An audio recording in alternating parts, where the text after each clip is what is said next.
La plateforme électorale des organisations de la société civile s'active déjà pour que les élections générales de 2026 soient pacifiques et se déroulent dans de bonnes conditions. Elle est allée présenter à la Commission électorale nationale autonome, Sénat, les initiatives qu'elle prend en vue de la pacification de tout le processus électoral. 2 activités phares sont programmées pour la phase préélectorale. Nous aurons à signer avec les partis politiques une charte de paix et de non-violence dans les prochains jours. Nous allons organiser un atelier méthodologique pour le suivi citoyen de la liste électorale, pour que nous puissions avoir une liste électorale consensuelle et que les citoyens se retrouvent le jour du scrutin.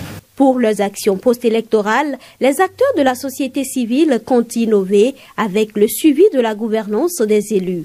L'objectif étant de déconstruire l'adage selon lequel les promesses électorales n'engagent que ceux qui y croient. Nous allons suivre pendant 1 an la mise en œuvre des promesses du candidat qui est devenu président de la République. Nous avons fait ça entre-temps pour le premier mandat du président de la République.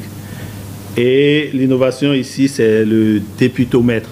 Nous allons suivre les députés qui seront élus pendant 1 mois dans leur responsabilité de suivi ou de contrôle de l'action gouvernementale, dans la légifération des lois et autres au cours de la première mandature. Tout en rassurant les membres de la délégation de la plateforme de ce que l'institution en charge de l'organisation des élections jouera pleinement sa partition, le président de la Sénat et le directeur général des élections ont requis l'accompagnement de la plateforme sur des aspects précis. Une des choses les plus importantes pour nous, c'est de pouvoir expliquer largement aux populations le nouveau code électoral, surtout que ces élections couplées.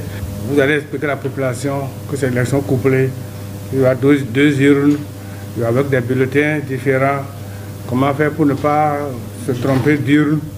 Nous, on fera quand même quelques efforts. L'autre assistance qu'on aurait souhaité de votre part, c'est l'orientation des électeurs. Les gens pensent qu'on peut arranger les lois. On ne peut pas arranger les lois ici. On est obligé de les appliquer. Et ça, ce message-là, vous devez nous aider à les faire porter, à le diffuser pour que les gens puissent comprendre de quoi il s'agit.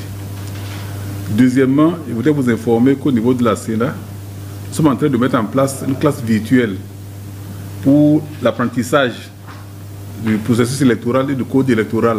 Elle va être ouverte à tous les citoyens béninois. L'identifiant sera certainement leur numéro NPI. On peut compter sur vous également pour nous aider à diffuser cela.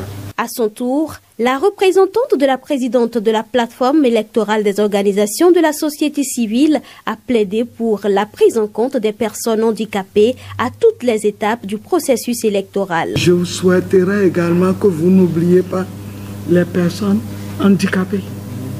Pour les bulletins en braille, je sais que ça nécessite beaucoup de sous. Nous allons continuer le plaidoyer pour que personne ne soit laissé de côté. En sa qualité de membre du Conseil électoral, le professeur François Adebayo Abiola a salué l'initiative de la plateforme qui consiste au suivi de la gouvernance des élus.